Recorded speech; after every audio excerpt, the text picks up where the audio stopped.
Hi, Stuart. Yeah. Dolly Style have been on. What do you mean there will be fire? Devices No, off. they got knocked out. What, you mean you stuck £100 on it? Oh, anyway, we've just started broadcasting. I'll speak to you later. Hello and welcome to ESC Fan TV. There will be fire, or not if you are Dolly Style, but we are live to you on YouTube. Don't forget to hit the like and subscribe buttons. Also, we are available on Stitcher. That's Stitcher, not Snitcher. We're also going to be on iTunes and Spotify as well if you want to listen to the podcast on your way to work. Tonight, we're going to be looking at the third semi-final of Melodifestivalen. We're going to be looking at the Eesti Laul final. We've got people giving updates on Dora in Croatia, Iceland as well, where they've got 2 acts going through to the super final. And we've also got an update coming on Supernova that is currently going on in Latvia as well. We're going to kick straight off with looking at tonight's Melodifestivalen. Tonight's show was a very special one. It was the 100th arena show since they revamped Melodifestivalen in 2002. And the honour of that went to Leksand. There's 6,167 people living in Leksand, but the venue's capacity is 7,650. So I hope they've had a lot of tourists tonight. And the first song up was The Lovers of Valdero with Somebody Wants. Just say good evening to Ness. Hello. Lovers of Valdero, did you fall in love with Somebody Wants? Well, there was lots of people touching, lots of dancers touching people, weren't there? It was a little bit risque. No, it was okay. It was like a good song if you're in a relationship, I think. Yeah. Yeah. Yeah. It was good. It all I can think of when I recall it now is just the guy with curly hair. That is the right one. It is the right one. I've watched about 55 songs tonight, so I'm like, yeah. So it's the guy with the curly hair who had to watch his footing going down the steps, wasn't it? And then the dancers were doing this weird thing where they were pretending to touch him but weren't touching him. Yeah, but there were 2 of them, 2 singers. Oh, there was a guy by the keyboard. Was he singing as well? Yeah. Oh, I didn't really get that. Sorry. Yeah. Martin, Lovers of Valdero, did they do it for you? No, not really. The only thing I can remember is that it had these nice, purple burgundy things with the lacy tops, and that's about as far as it goes. I didn't think it was a particularly great way to start the show. It's all fairly bland, generic. And unfortunately, it's one of the P4 NASTA qualifiers, and they never get to out of the semi-finals, do they? And it didn't tonight. So, yeah, I thought it probably wasn't the right start. I would have put Lena up first, to be honest, because I think that would have kicked the show off better. It was only, as far as it goes, it wasn't a particularly good heat for me. It was one of those songs where there wasn't really fire. Although, interesting to note that the writers of Somebody Want also wrote a certain song called Euphoria in 2012, which, as we know, didn't just win Melodifestivalen, it also won the whole contest as well. And just to interject, Tom, go on, Ness. Beautiful piano acoustic version sung by some Icelandic singer just now, and it was stunning, and I hope it goes on YouTube because she sang it beautifully. So yeah, great song. We will keep our eyes and ears peeled to YouTube for that one. Next up was Stuart's favourite act. I've already had him on the phone multiple times this evening. Dolly Style, the luminous-haired trio singing Habibi. This is a group that made the Andre Chanson in 2015 and 2016, although they've got all new members since then. Very bright, very colourful. Was there fire, Oban? Habibi, Habibi, come on everybody, wanna dance with me? I am in love. I was this close to cry. I was heartbroken. They were my winner. They were my top one. They were my gold medalist. They were my winner. I just fell in love with them. So Shame on you, Sweden. Shame on you. Well, they came fifth. They must have been close. Be interesting to see when the final figures came out, how close they actually were to actually going through, because of course Dolly Style did win last night's exit poll. Just won it. So interesting there. Now, Oban loves a bit of dancing and everything. I'd just like to say good evening to our golden couple, Phil and Michelle. Were you dancing in front of the TV to a bit of Dolly Style? I was actually wearing the same outfit as they were. I couldn't believe it. What are the chances? Well, it was a bit jolly. There was sort of like a little bit of a hint of banger in the background of it. They performed it well, but it was a bit repetitive for me. It was nice. I thought it could have gone through to something, but it wasn't quite fair. I think, first of all, that Phil's wrong. Because he is. I thought it was style over substance. Their dresses and their styling and their staging made no sense with the song. What was going on? It made no sense whatsoever. It made me want to cry, but for a different reason. I thought, they sang it all right, but it just looked odd compared to the song. There was no cohesion there at all. Well, I'll be honest, I quite liked it. I thought it was very catchy. I thought it had a certain je ne sais quoi about it, so to speak. But, if you liked it, if you didn't like it, let us know what you think. Type your comments in the chat room. Let us know. Are you someone who was dancing on the ceiling like Oban, or did you feel it was just one step out of time like Michelle? Now, moving on.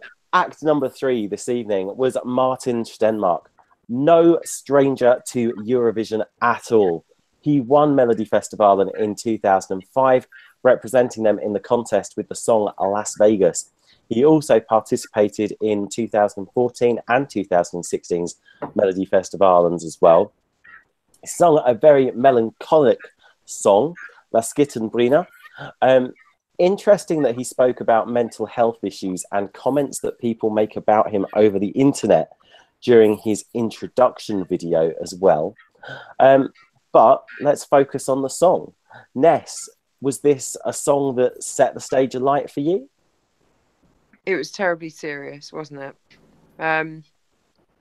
He had a good voice, good strong voice, but my Swedish isn't that great, so I think because it wasn't translated for me, I maybe missed a bit. But yeah, it was. I imagine for him, he knows he's not going to win it. It's highly unusual that he would win it again. But yeah, good effort and good on him for raising awareness about mental health, because that's great. Yeah, I think he sometimes gets a bit of a bad rep. Obviously, he did get one of Sweden's worst results as well, with Las Vegas in 2005. I think they came 19th in the end. Phil and Michelle, Marin Stenmarck, are you a fan? No. I think I agree with Ness. It was, if you don't speak Swedish, you wouldn't get the message. And again, if it got through to Eurovision, most people would be hearing it for the first time, and it was just a bit of a plodder for me. It wasn't great. I quite liked it. I thought it was all right. But when was the last time that Sweden sent a song in Swedish? Because it seems it's been a while, hasn't it? I think maybe. I was going to say, I don't think they've actually sent a song in Swedish since they introduced the free language rule in 1999. I'm struggling to think. 2007 Helsinki. What was 2007 in Helsinki, Oban? Oh, I remember now. It was 2007 Helsinki. Was that Le Voir? Martin, no, don't worry. Let's all just pause because Martin's furiously looking it up. According to Wiki, 1998, Jill Johnson. I remember it well. I was a mere child. I was 7. And to be fair, Jill Johnson. I was 7. All right. Jill Johnson's song that year was quite good. Karl Kanhar. A very nice ballad. Maybe, could we see Marin Stenmarck actually going past the Andre Chanson into the grand final and actually taking home the trophy for a second bite at Eurovision Song Contest glory? No. What do we think? No, not with the strength of Jon. No. No? Well, it was a nice idea, wasn't it? We thought about it. We've given him some attention. Singing in Swedish. I like it when they do sing in their own language. It makes it more interesting. I miss it a bit. Yeah. Well, speaking of speaking in their own language, Marin Stenmarck's, has represented Sweden many times. I'm not quite sure where I'm going with this link. Just work with me on this. All right, segue. It'll be fine. He very much kept it in the family, because appearing straight after him this evening was Lena Headland with the song Victorious. Now, she entered the contest last, Melodifestivalen, in 2003 with her sister Hannah. And Hannah is Marin Stenmarck's wife. So he actually appeared before his sister-in-law this evening. She was making a big trip back into Melodifestivalen. The song Victorious. Was this song truly victorious, Martin? It was the best one of the night so far. It was not bad, actually. Nice staging, nice interaction with the Stargate around her. It was well sung. I must admit, I would have preferred to see Alcazar there again. But and I would say that in most national finals, she'd probably not get through. But on the night, she was probably one of the better ones. So I'm not surprised to see that she actually went through direct. Although I would have had her in the second chance, to be honest. But yeah, it was okay, and I would have thought it'd have been a better opener tonight anyway. Now, obviously, Lena Headland must have been a controversial choice, Oban, for you, given the fact that it was between Lena and Dolly Style in the final two this evening. What was going through your mind at that point in time? Poor girl. I mean, Lena, most probably she's a nice person. She did nothing wrong, but I just hate her because it feels like she stole the spot from Dolly. And it, I was watching it, and it was so generic. I mean, she has a beautiful voice. I get it. She's a beautiful woman. I get it. The song is, catchy, but I get it. But like millions of out there, like we've seen it million times. And when I was watching it, it felt she was so disconnected. I mean, I don't know.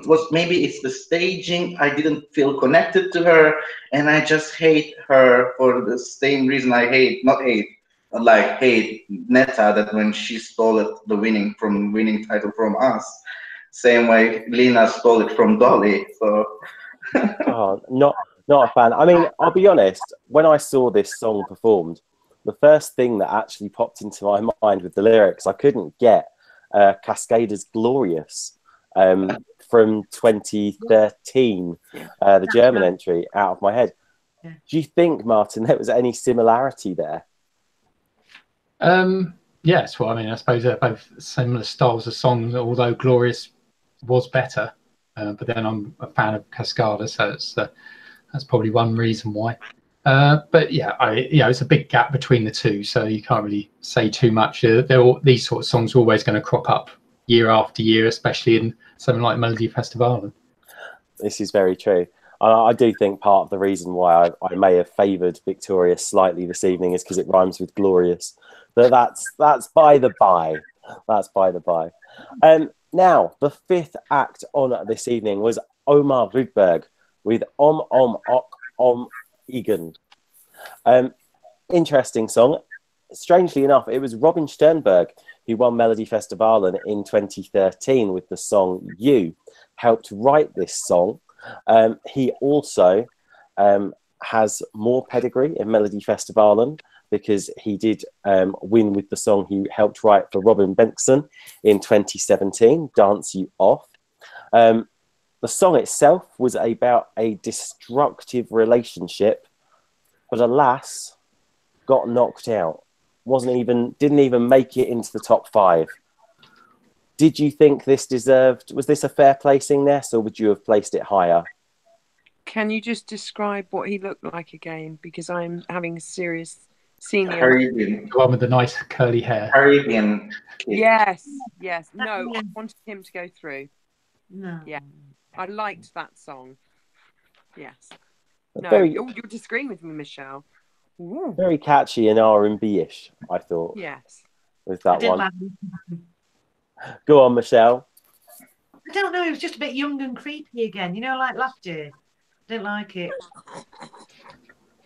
Owen, would you agree, young and creepy, or did you Young see and this having creepy. potential?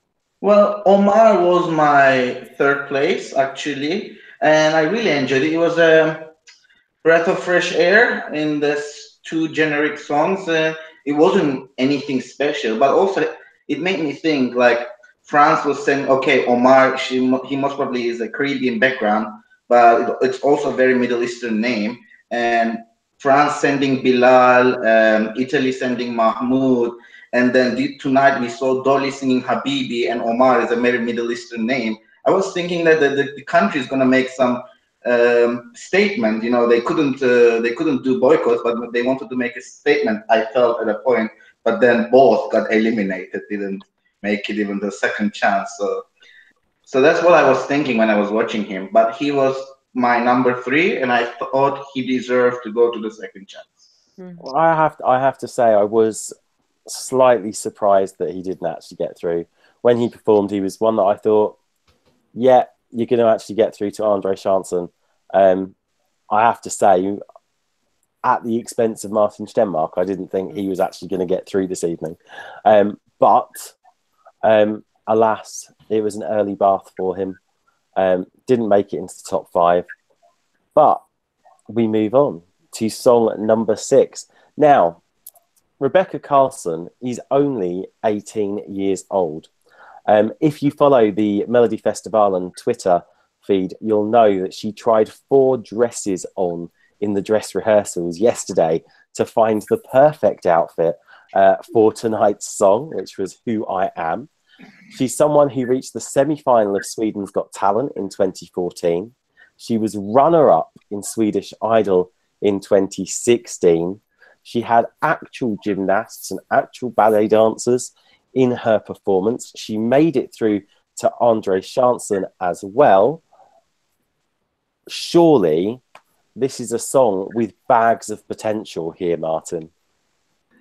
Yeah, I had this going direct rather than Andre Chanson. I had her and Lena swap round because I'd have had Lena in second chance and Rebecca direct.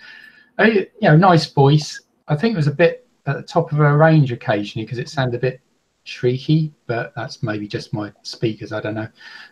Yeah, it was a reasonable routine, like having the sort of gymnast and the things that, you know, people boxing, whatever at the end.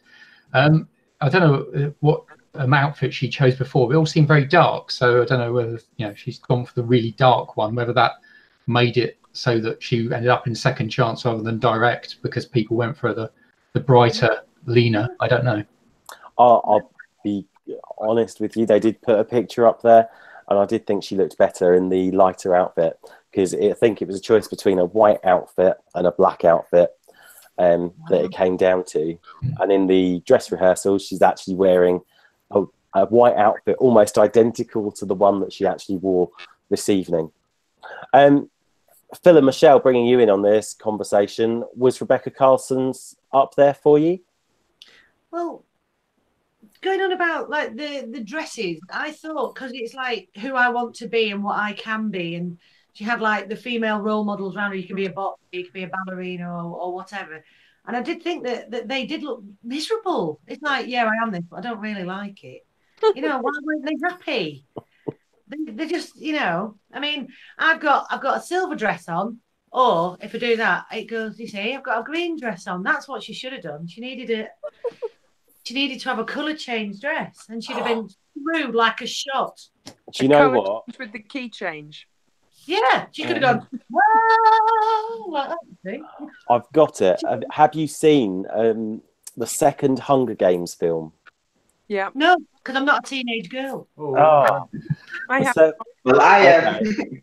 The second Hunger Games film where Katniss gets on the stage with the chat show host and she's wearing a dress and she spins around, and the dress turns into a totally different outfit. That's what she wants. That's what she wants. I just thought she looked a bit frightened as well, because she did look young. She looked really young. She looked too much like Victoria. Yeah, but she is only 18, isn't she? Yeah, Go on, Ness. You sort of dressed her older than, you know. She needed to look a bit younger, I think. Ness, what are you going to say? I was just going to say she looked too much. There wasn't that much difference between her and Victoria's, you know, sort of performance in terms of outfit, and apart from the rain. And I do worry that, you know, from my perspective, you know, another young sort of blonde Swedish singer with a similar sort of song. I don't know. I think if she does get through second chance, she might get a bit lost against somebody like Victoria. How do you say it? Is it Victoria, basically? Victoria. Victoria. Okay. Now, moving on to the final song of the evening. This was Jon Henirk. A song called Norsken. It means Northern Lights. No, Tom, it's the man who sings to the reindeer. Oh. That's how I'm going to regard this song. Oh, well. Talks to reindeers. I went with the Melodifestivalen Twitter feed translation, which was Norsken means Northern Lights. So they told me. This is where my information has come from this evening. That's what Blake said as well, so I'm with you, Tom. There we go. He is no stranger to Melodifestivalen. He competed in 2015. He came second in the grand final. He competed again in 2017 and came third in the grand final. In between his last Melodifestivalen appearance and this one, he's managed to win Strictly Come Dancing Sweden as well. Is this someone who is going to win the whole thing? Ness, I know you're a fan of this. I said I wasn't going to give you this song, but I know it's something you like. Is he going to take home the trophy? What, the trophy for Melodifestivalen for the whole Eurovision song? Yeah, do you know what? I got a bit twitchy because, as you know, I'm a big Hannah and Liamu fan. So I was getting a bit twitchy because I was like, I think he could get it with this. It's actually a really lovely song. And I joking aside, you know, when he kneels down and talks to the reindeer, stag, deer, whatever it is, it's actually really moving. Even though, again, my Swedish isn't brilliant, I got a great sense of the sentiment and that he was trying to get across with that song. So yeah, absolute deserved winner. Yeah. Now, I had this down as my performance of the night. I thought it was very effective. They had the yellow fire in the front. They had the green and blue colours in the background. Didn't you think it looked pretty, Michelle? I thought it was off his head. I thought it was mad as a box of frogs. What was going on? It's like, you know, it's like sometimes when you're a bit drunk and a bit lost and a bit confused, that's what's going on. And he sang it. That reindeer came on. It's like, what? Oh, Phil, was this your performance of the night? For me, when he started, I quite liked it. It was a bit of flute, a bit folky, but it just seemed a little bit drawn out for me. And by the end, I thought it was like the longest three minutes of my life. You know, I thought it was a bit Disney. It all went a bit. You know, you can imagine it being drawn as like a Disney film, and that was the theme tune to it. That's what it appeared to be. Oh, I'm getting goosebumps just thinking about that. That's quite nice. Because you are a teenage girl. I'm not a teenage girl. I just happen to teach lots of them. I think some of it's rubbed off. I was singing Greatest Show for God knows how long when that came out. Now, do we think, just the final question to the panel, I'm going to go to Oban first on this one. Final question on Melodifestivalen. Do we think we've seen the winner of Melodifestivalen this evening? Well, we saw, yes, Dolly was the winner, but she didn't win the semi. The girls didn't win the semi. So, yeah, I think Jon Henirk will do very well in the final. I think. Phil and Michelle, would you agree with that? No, I don't think so. I'm kind of interested in what's next week. I think I think Next week looks a bit more interesting, to be honest. I think On they've been paper, saying at it. least. Yeah. On paper, Okay, so we haven't seen the winner quite yet then. No. No. Now, Martin, you've been looking at the chat room this evening. Is there anything going on in the chat room? It's mainly from people who've been on the panel already. Elliot's around, so hello to Elliot. He said Dolly Style were robbed. He loved the Lovers of Valdaro's outfits and their song, and he said give him a wig and he'll join in with Dolly Style. And Joanne's here now. She could tell us herself that she didn't think the Lovers were in tune at all. And that's about it. Got other people giving us information about Slovenia and Portugal, which is going on at the moment. Okay, now Martin has introduced her, but I would like to say a big good evening to Joanne. Hi, you okay? Hello from Riga. You are our Latvian correspondent from the evening. You've been taking a look at Supernova. What's been going on over in Latvia this evening?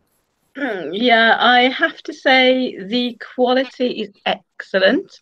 The hosts, and I'm going to get this right, I've got to read it. It's Dagmara and Ketcha. Very professional, have got that lovely rapport going together. The songs have been great. They really have. Everyone sang really well.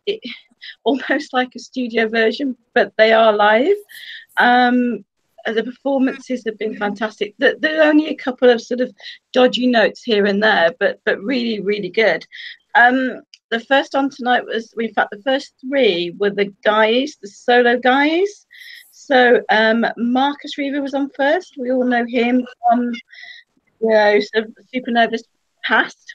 And his comments, because there's one guy who speaks English, which is great, who's on the jury, and his comments were, yeah, you're doing the same. Come back next year with something different. But it was good. For me, the best one and the best one for the other jury, the jury as well, was definitely Edgar Kailis. He was polished. He had lovely lady dancers on there with him. If you've seen the semi-finals, it was the same routine, but even more polished. His accent is better than ever, his English accent. And he did say afterwards in a little interview, in English, just to thank everyone that voted for him. So he appreciates the international fans as well who've supported in the last 3 months. Well, that's fantastic. It is. Very much so. We've had lots of others. Do you know the faced eels? I can't think of their names, but double-faced eels. They were fantastic as well. And Samantha Tina, she's just been on. So they're voting at the moment. Brilliant. And what time do we expect a result from Latvia? It doesn't say, but it does finish about 10:20. So I think it'll be soon.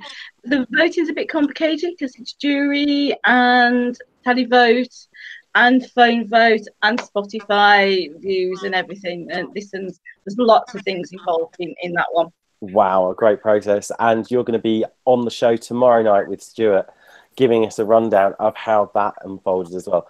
Thank you very much for that. Much appreciated. Now, continuing the theme of other correspondents, I'd like to say a big good evening to Jena, who joins us. Jena, you've been watching Dora in Croatia for us. What's that been like this evening? Dobry večer, Europa. Hello, Europe. This is Croatia calling. Not really. No. The show started good-ish. It was a really kind of power ballad with a man and a woman. I really liked the first song. Well, I liked the first song, and then it kind of went downhill from there. It was just really boring. Actually, it was one boring song after another almost. It was like I was wasting my time here, but in the end they had a few good songs, and then a few good songs that were sung off key. It was kind of a mixture of different things. Also, the English and Croatian was used, so they had a variety in that as well. At the moment, they're still voting. They're using like a televote from different cities. So there is already a top 3 that is getting the highest votes at the moment. One of them is a song, "The Dream," sung by an angel, literally. Oh. Yes, he had his nice wings on stage. He could hold a note. He could sing really well. At the moment, he's actually in the lead, I see. And the song is co-written by Jacques Hudek, who represented Croatia in Ukraine in 2017, you know, with his duet with himself. I know Ness knows that song very well. Yeah, my friend. So yeah, it was a different national final, and I mean like a kind of boring one. So, but, Jana, what time do you reckon we're going to get a result over in Croatia this evening? Well, I actually have no idea, because it's like they're going to each city in Ukraine at this moment. Croatia. Why do I keep saying Ukraine? No, they're going to each city of Croatia. It's like never ending, but yeah, it's at the moment they're in Varaždin and Čakovic, so I don't know where it is, but the Dream is leading at the moment. Well, if you can stay with us, we'll come back to you at the end of tonight's show and see if they've got a result. Watching. Thank you very much, Jana. Now, I know Ness has watched a little bit of Iceland this evening, a recap, I believe. Yeah. Ness, just from you, do you think there are 2 favourites to go through? Have you got 2 favourites to go through to the Icelandic Super Final? No. I didn't know whether I was watching the Icelandic competition. Is it called Song Vavappen or something? Yeah. Yes. Anyway, the hosts were lovely. The first song was shockingly bad. Is that the bondage people? The people with the weird... No, the first song, Hatahari, went through to the Super Final last week, along with Hera Bjork. Right. Okay. The best thing about what I saw on Icelandic television tonight was the rendition of Euphoria. And that sounds really mean, but I think because I only got to see the recap of the songs, I didn't really get a sense of them. So yeah, I think I'm gonna have to replay it and watch it from the beginning again, presumably on YouTube. Well, we do have a result in Iceland. Go on. And the 2 songs that have gone through are songs number 4 and song number 5. That's Tara Moby with Betri Pin and Frederick Omar with a song title that I'm not even going to embarrass myself with trying to pronounce. And also, on top of that, they have actually selected a wild card. And the wild card came from last week's semi-final, and that was Christina with Egg Amig something. Okay. Yay, Tara Moby.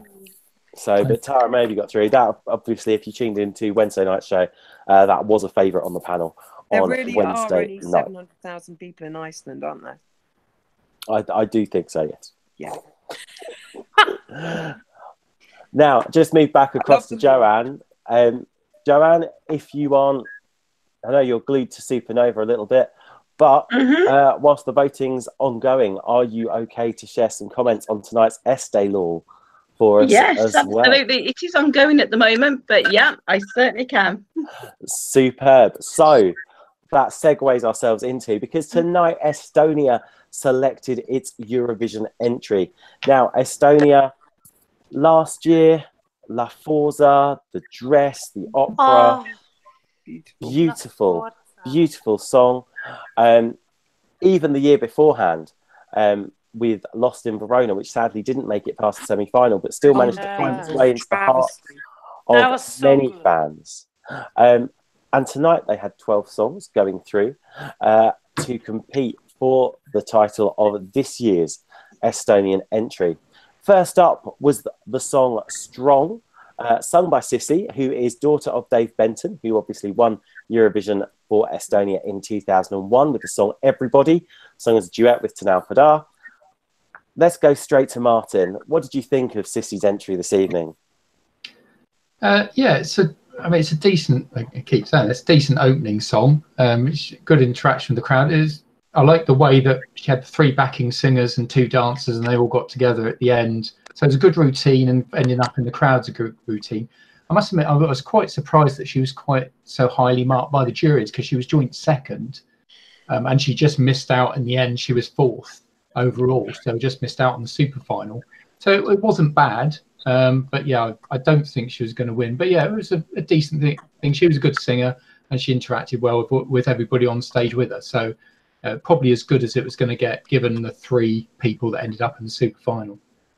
Now, just to make a bit of a controversial statement here, Ness, they did make a lot about Dave Benton being her father during the show. Do you reckon that might have had any impact on some of the Estonian public? And how they voted? They don't like that sort of thing. I mean, I've spoken to a lot of my Estonian friends, and seriously, though, there are a lot of the beauty salon I go to, a lot of Estonian, Latvian, and Albanian young girls there, and so I am Eurovision all the time in the beauty salon. They have told me they don't like it when people know other people or they're related. And that's exactly the reason that she didn't get through. It didn't help that he started singing Victor Crone's song as well when they asked which song did he like. I don't think he's let it go, has he? No. He wanted to do a duet with her, I think, but it didn't quite work out. It didn't, sadly. But, alas, it was strong, but not strong enough. Finishing 4th. And I think it was a shame, because I think in the super final this could have actually done something, but it was always going to be borderline. I think in the end, alas, there was no fire. Stuart, take note. Now, moving on. Song number 2 this evening was Lumivera Fit Inga, Milin Payef.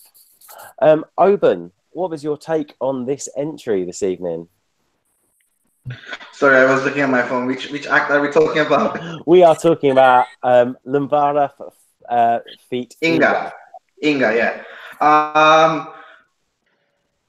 This is what I thought. It's a basic song. It's a basic vocal, but I love the styling. I love the sporty look, and she was cute. She felt like she belonged to the stage. She had a great presence and posture. I think she looked good, and she looked someone who can represent the country with her style and attitude and artistry.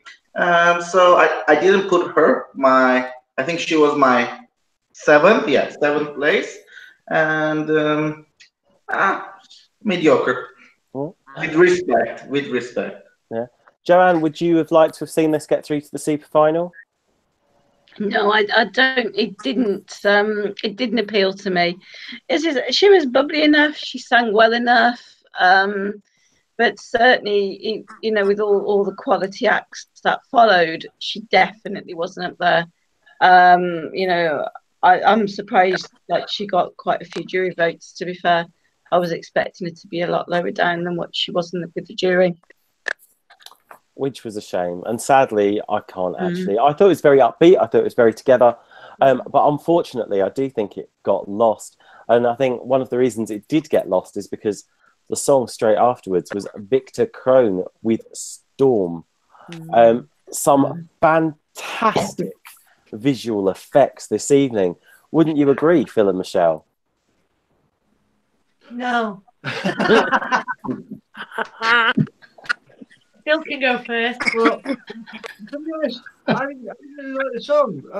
I thought the lyrics looked like a bunch of cliches strung together. And the other thing that struck me was at the end of the chorus, it just sounded like "I Won't Back Down" by Tom Petty. I won't back down. And it was just going through my head all the time. So no, I didn't like this one. Yes, this was the point when I started drinking. Not enough. I'd sat down, I was all ready for it. I thought, oh my God. Right. So this is when I started drinking sherry, but I did put down that if he was any good, he'd be singing for Sweden. There's a reason that he's in Estonia having to go for them. And it's because he's not good enough for Melodifestivalen. So I really don't like him. Really don't like him. You know what, Martin, I'm gonna have to come to you on this. Surely Victor Crone was a worthy winner in Estonia this evening. I think in the end he probably was, and I think in the end he would have probably done very well in the Melodifestivalen Heat this evening as well. Just my opinion. But I mean, the one thing I've noticed is that he had the little special effects with the storm coming on the backdrop and then switched to the guitar. And there's been at least one other national final winner this year, like, well, for instance, Kate Miller-Heidke in Australia, where it had so much thrown into the staging. And because that stood out a mile, and I think his stood out a mile, I think that might have tipped it in the favour of him winning tonight, maybe. I mean, it's a good song. I still think his voice isn't really good enough for it. I think it deserves a better singer. I don't know why. It just seems his studio version is really good, but not live. But it's a nice interaction with him and the female backing singer that he's got there. And I like the storm scene. So I think on the night, I think it probably deserved. And it was obvious once he was named in the super final that he must have had a massive public vote because he was well down in the juries. Yeah, I mean, it was very clear that he got through. We'll return to Victor's chances in Tel Aviv towards the end of the show, but we will push on looking at the contenders this evening. Kerli Kivilaan was next with the song "Cold Love." Did this leave you cold, or did it actually warm you up, Joe? It's a sweet song, to be fair. Again, nothing special. I think her voice was quite weak, if I'm honest. But I think it was intentional. That the sweetness was there, wasn't it? Which is probably why she was a bit weak. But yeah, I mean, again, didn't expect it to do any. I think it was one of the fillers. But pleasant enough song to listen to. And just bringing Martin in on this one, do you reckon this one could have done better than it actually did?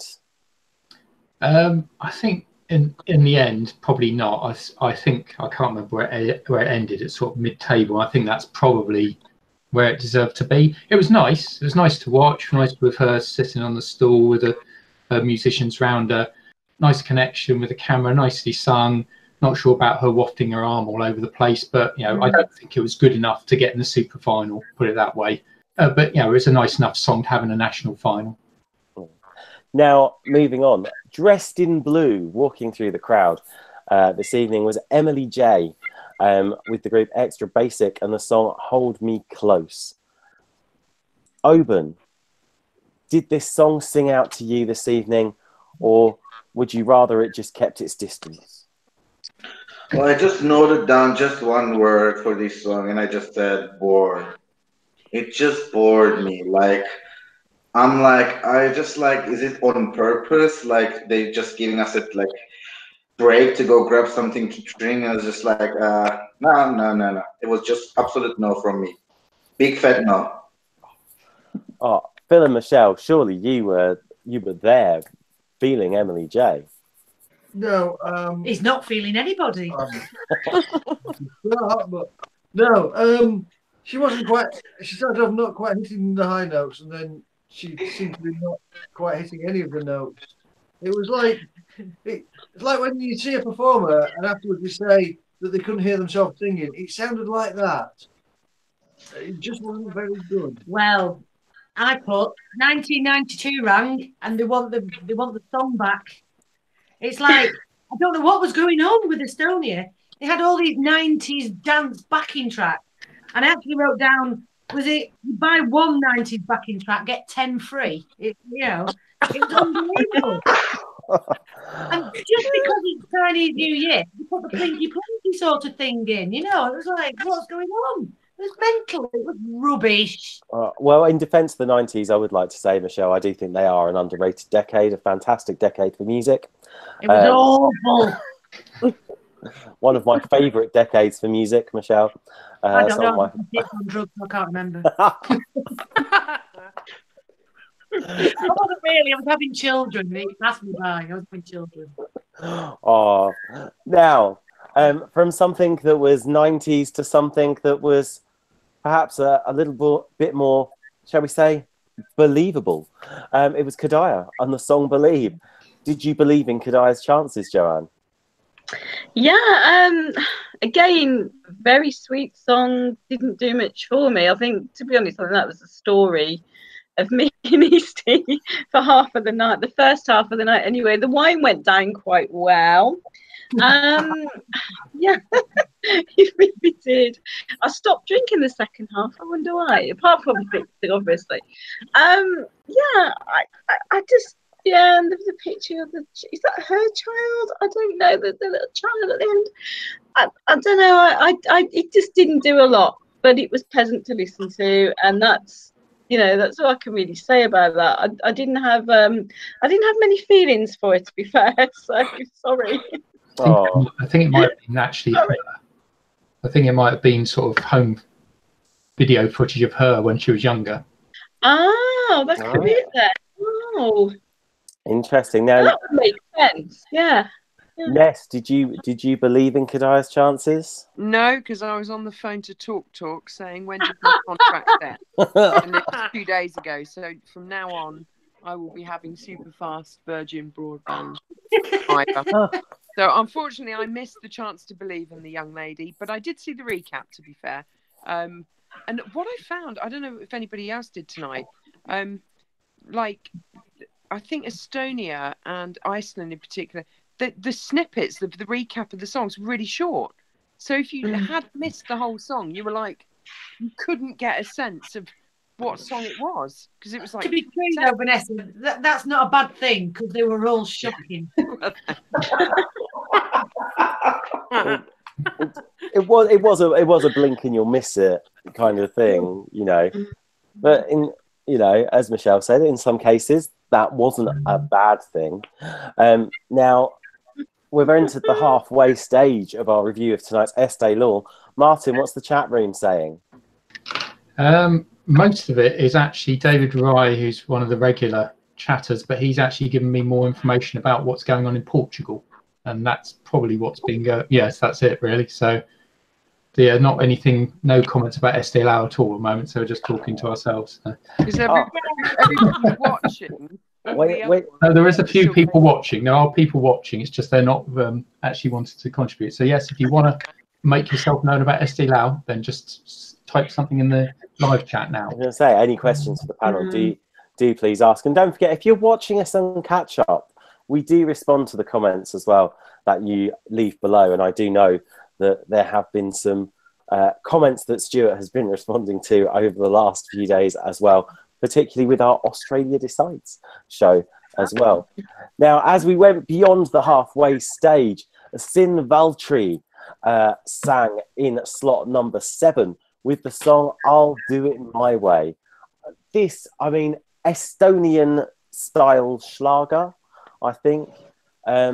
Estonia's answer to Jane McDonald, if anyone knows her. She is a not so famous cruise singer in the UK. I put What a Song could win, and I think I probably had a bit too much to drink by then, because she did come stone last. But Oban, was this underrated or what? I'm just offended. Like, did you just call that song Schlager music? Because after this show, I am going to a Schlager bar. Ever since I came to Germany, that's the only type of music I've been listening. And that song ain't Schlager music. I was saying if Estonia does Schlager, I could see it. No, just kidding. It's just kidding. All I was thinking, I just you just don't do anything, girl. Just go home and just be yourself with yourself only, and just like it felt like an Estonian version of Calliope for me. Just like the tone, the huskiness in her tone. It felt like Calliope when she's just starting her song before she doing all the crazy vocals, right? And then that moment never came with her, and then I was just like, thank you for your time. We'll call you. Was this the woman who was doing the heart with her hands? Is that the one, Tom? Now, that's a good question, because I don't think I paid enough attention to what she was doing. There's me between talk and trying to get a broadband signal. So, no, was that the one with the really long blonde hair? Long blonde hair, yeah. dress, yeah. No, she needed to go home. Oben's absolutely right, yeah. Thanks, darling. You weren't a fan? I think. Oh, whereas Michelle's making the heart sign, so I'm assuming, Michelle, you felt the love for this song? Oh no, it was awful. It was awful. No, it was rubbish. I'd given up the will to live by now. God, I was hoping that a meteor would hit my house or something. I really had enough. I wrote down someone's mum got up to do karaoke. That's what I thought as well. I did. Although I did put I like to dress. Yeah, I thought dress was right. Yeah. Oh, this is true. And as the late great Terry Wogan did say, once you start noticing the dress and the staging when it comes to a song, then it's more or less game over. Yeah, I think that's me. She is me. I am her. That's what I look like when I go out and have a drink and a dance. Oh. I don't mind. It's fine. Well, and I'm sure after tonight's show, we'll find you down at the bar having a boogie as well. No, I'm going to bed. Oh. Oh, well.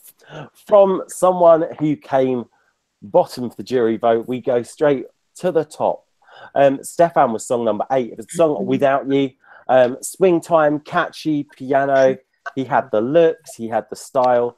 He topped the jury vote by a country mile, more or less, as well. Martin, was Stefan robbed? Should he have been the person going across to Tel Aviv to represent Estonia this year? Yeah, I think in a way he was definitely the best performer on the night. He great singing. He was good on the being at the piano, put it across really well. The only thing I can think of is that the song itself without it is a bit more slow paced than the other two, and maybe that's what did it for him. I don't know, but yeah, I mean, obviously the public preferred the other two far more to him than the jury, but I would have probably rated him best on the night. So robbed, don't know, probably a bit strong because you had 3 male soloists who were more or less singing much the same stuff and looked much the same. So down to personal preference, really. Joanne, bringing you in on this, was Stefan a song that you could see representing Estonia this year? Yeah, I really could. I wasn't surprised that he got through to the super final.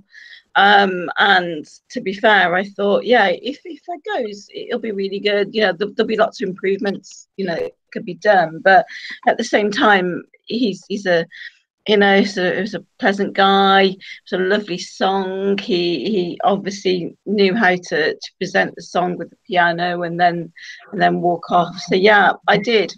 But I'm glad that he didn't win in a way. But at the same time, you know, third was good. That was really good result for him. Yeah. Now, Oben, I did see you doing the whole heart motif that I can't quite manage this evening. Whilst you're doing the song, was this the song for you? Was this your winner? I wasn't just doing the heart. I was doing the beating heart. It was. I felt the kid. I felt the song. It was. It was the only song with an international sound that can go into the lip all over the world. His vocals were, he wasn't a powerful singer, but he was a good vocal. And I think he could be the one who could share the younger crowd's votes together with the Italian representative Mahmoud. They were more or less the same style, same characteristics, same personality, same song. I thought they will be battling, and most probably at the end of the day, they will be battling out each other. So that's what I was thinking. That's why I wanted to. That's why I wanted to see him in the Eurovision competing against Mahmoud. So if he went to the final. If he went to the final, which sadly he didn't. I don't know. I think Mahmoud is so angry when he's rapping, whereas Stefan is like, yeah, he looks much more approachable. I know which one I'd rather take to Starbucks, quite frankly. Is that what they call it? Tom, can I just read my review for this one, Tom? Of course you can, Michelle. Well, so far, I've lost interest now. I'm watching Toy Story with the subtitles on. Other films are available now. From the giddy heights of Stefan came something with a bit more fun, shall we say? The Swingers, Tanya and Birgit, High Heels in the Neighborhood. Let's be honest, Phil and Michelle, come on. Surely this was something you enjoyed. For me, this was by far the best song on the night. I agree. Loved it. This was something that you could dance to. And I'm an old git who can't dance, but even I could dance to this. It was lively. Yeah. It was fun. It was great. I loved it. This should have won. Who doesn't like a saxophone to kick it off with, everybody? I was beginning to think. I wondered where. Do Estonia even have sequins? I thought by this point, because everyone just looked dreary, and then these came on with the sequins, a nice dance. I loved it. Loved it. It was fire. Oh. It was fire. Now, Ness, I can't help but notice you had a kind of, shall we say, adverse reaction to this. That's sober. Were they not so much wearing high heels as wearing plimsolls? I couldn't bear it. I could not bear that song. Seriously, muted. It was awful. So I'm so sorry, ladies, but lots of energy, nice outfits, lovely saxophone. Don't want to listen to it ever again. Oh, sorry. Well, and the good news is you don't have to, because they didn't get through. So, moving on. My personal favourite of the night, Uku Suviste, Pretty Little Liar, was the next act up. Got through to the super final, ended up losing out, came second to Victor. Joanne, was this a winner? Could have been, very much so. I loved it. I'll be honest with you, I loved it. And again, it just came across so well. He sang it really well. Very similar to Stefan, very similar to Victor for me in the reaction of, yeah, do you know what? Those guys can win. Whether he would have gone on to have done better in Tel Aviv remains to be seen, but certainly he had every chance, and it didn't surprise me that he came second at all.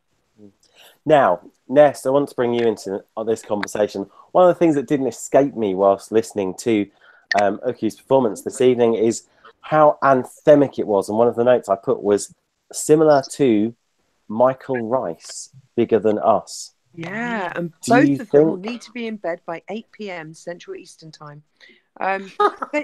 For different reasons. Incredibly young, aren't they? But yeah, to have a voice like that, I mean, I think it will be Battle of the Anthems in Tel Aviv, won't it? I'm getting unusually, not to detract from this young man, and he's also called Inga or Ingra or. No, this was Uku. We're still looking at. Oh, No, I'm talking about the wrong one. I'm ready for song number 11. So sorry. I think I was now dropped out of broadband again at that point, or I was doing the dishwasher. Well, do you know what, Ness? We'll come back to you with Inga in a moment. Sorry. Martin, Uku's Fist, do you think it was similar to Michael Rice? Do you reckon this was a bit anthemic? Would this have been a danger to the United Kingdom's chances if it had won this evening? Difference would be that Uku had a better routine. He knew how to connect with cameras and things like that, whereas Michael still is got a bit of work to do on that regard. I like this one, but he changed it slightly, because in the semi-final you didn't see him for about the first 30 seconds or so at all. It was just the dancer, and then he came on from the back of the stage, whereas he was stuck at the side this time, which seemed to be, detract a little bit from it. But a great vocal, really love his performance, and if this had won, I'd have been quite happy to see this go to Tel Aviv or Estonia. And I think it's probably, at the moment, a better song and a better performance than Michael, but we don't have to worry about that because he's not going. This is true. This is true. Now, moving on, Inga, with the song Coming Home. Was it more going home than coming home for you, Ness? Oh, yeah, I'm here. I thought I'd been dropped out of broadband again. Oh, sorry. That's okay. Yeah, now this is the very young-looking chap who's probably not taken his GCSEs yet. Is that right? This is correct. I did like that song. Yes, I did. Yeah. The one who couldn't pronounce home correctly. Yes, but we don't want to be disparaging against people with lisps or. Do you know what? I genuinely don't think he had a lisp. I think it was just basically the way the song was written. Actually, I think he was told to sing it like that. I've got a funny feeling, yeah. Really? Because of the way the lyrics actually melded together. There was a couple of bits there where the rhyme actually seemed to need to fit it. Yeah. So, although I'll be honest, once I picked up on it, it did slightly grate. But But this was a favourite of yours? Yeah. Yeah. But yeah, it was more favourite than my talk experience earlier in the evening. Oh.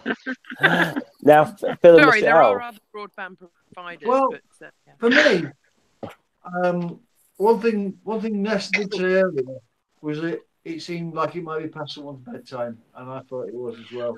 That's the thing I got. And also, coming back to Ness again, I noticed a brief appearance from Zippy, because I did think it's like. I wrote, and I quote from my book I write now. I wrote, the most annoying sound I've ever heard in my life. And I've got kids. Make it stop. Awful. There was definitely no fire with that one. Christ, no, it was bloody Now, awful. the final act of the evening over in Estonia was Sandra Nurmsalu. She sang Suviste. I think that's how you pronounce that. Did you not think this was a beautiful entry, Oban? I was just like, she got everything going for her. She was the last song. She was singing in Estonian. She was bringing most probably the good memories that they finished, the sixth last time as a part of Urban Symphony, and everything. She looked beautiful. She sounded beautiful. The song was beautiful, and I think even though Stefan was my favorite, I thought Sandra had everything going for her, and I was so sure that she was going to win. And like Swedes broke my heart with Dolly Style, Estonians also broke my heart with Sandra. She didn't deserve the result. She didn't deserve the result. Now, Joanne, do you think it was a case for Sandra that she just came on too late in the evening? I thought it might have actually been in her favour to be last. When I first saw the running order, I thought, right, Uku and Sandra have this. But I don't know what it was. Again, Sandra's popular, but I just think the Estonians wanted something maybe, or you know, sort of, because let's face it, they do like Stig. So it's a difficult one, really. I was expecting it to do better, I have to say. Yeah. And one of the tragedies of the night, I think, when you have a grand final that big as well, there are always songs that slip through the net. And I think one of the tragedies of this evening, I think, was that this song very much did seem to slip through the net, very much so, in terms of the final result. Now, as we know, Estonia did pick their winner this evening. Victor Crone is going to Tel Aviv with the song Storm, hopefully minus the stage invasion that Surrey experienced with a song of the same name last year. But we do need to assess Storm's chances. So I'm going to come across to Ness first. Do we think Victor's chances are quite stormy, or can we see the sun on the horizon? I've got a feeling he might not make the semi-final. Grand final. Might not get past the grand final. Grand final? Estonia aren't going straight into the grand final, are they? No, you said he might not make the semi-final. I said might no, not I meant make the semi-final of the big competition. Ah, yeah. Yeah? Yeah. That's not how it works, isn't it? Yeah. Yeah, cool. Yeah, no, I don't think you'll get through, because I think there's going to be some stonking tracks from 24 other countries that are also selecting over the next few weeks. Oben, what do you see Estonia's chances being this year? Well, you know what? I think he has a slight chance to qualify because Estonia is in the first semi, right? It wasn't the strongest semi. There are not much countries there who has a high percentage of qualification. You know, barely. Like Ukraine is there and Australia is there, and that's it. Like that has a high percentage of qualification. So with a good staging and everything, they might turn this into their favor, and but not a winner. I do think, Oben, you may have forgotten a certain Belgian country in that semi-final as well. And Cyprus. And Cyprus as well, apparently. I didn't even mention my country, and we almost did a good. We have more than 50% chance to qualify, so let's not get too personal. We will have fingers crossed. Phil and Michelle, do you see Estonia getting past the semi-final this year? Yes or no? No. I don't think this song will do as well as the Swingers would have if they'd have won. And we like Swingers. But you go that way. Thank you very much, Estonia, and good night. Oh. Joanne, Estonia semi-final chances? No, probably not. I'm sitting on the fence a little bit, only because Estonia do have, you know, they do sometimes qualify. I don't know. I think probably not, if I'm honest, and it's a shame because I think it would be nice for them to do that. But even if he does qualify, is he going to get through? Is he going to get, you know, the left hand side of the board? I don't know. I don't think so. So at the end of the day, he'll probably stay in the semi, which is a shame. Something that would get lost. Now, Martin, you've been monitoring the chat room this evening. What are your thoughts on Estonia's chances?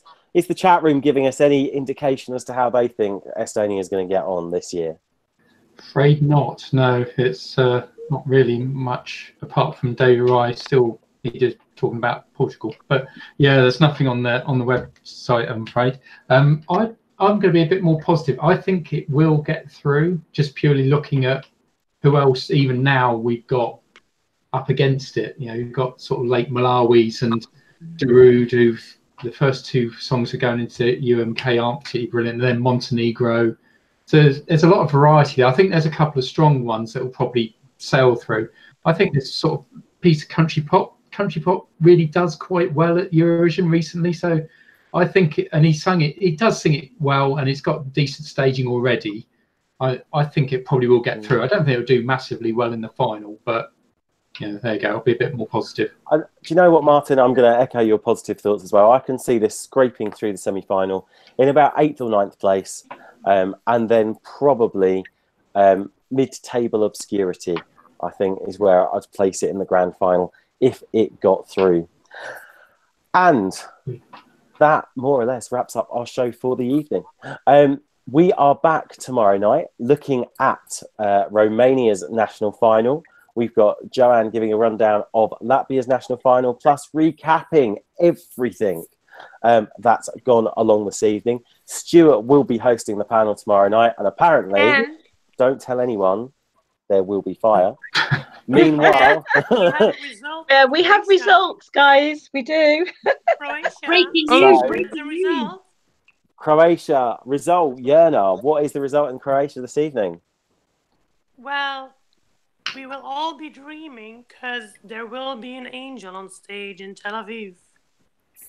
Wow. Roko Blažević won the national final with his song The Dream, sung in English and Croatian, written by Jacques Hudek.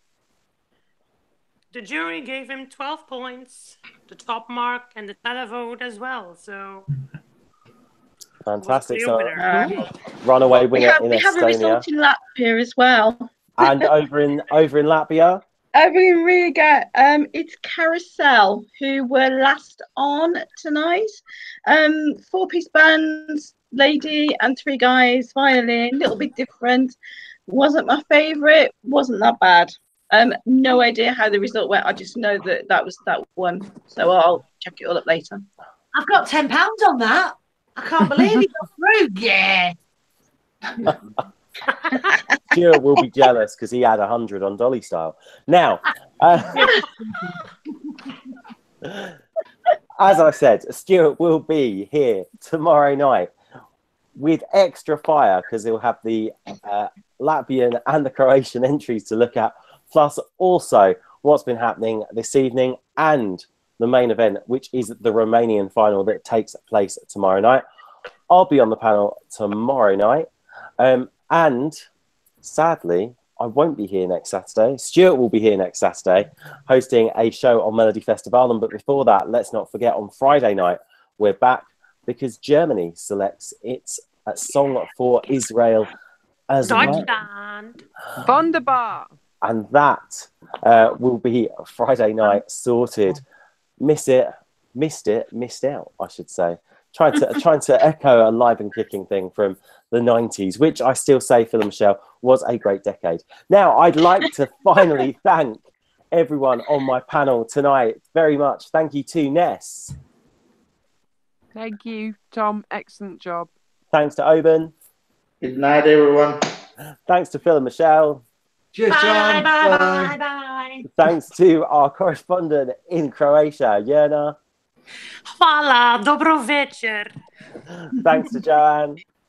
Bye from Riga. And thanks to my co-host, Martin. Bye, everybody. We'll be back tomorrow night where there will be fire, and we'll see you then. Bye for now. Bye-bye. Bye.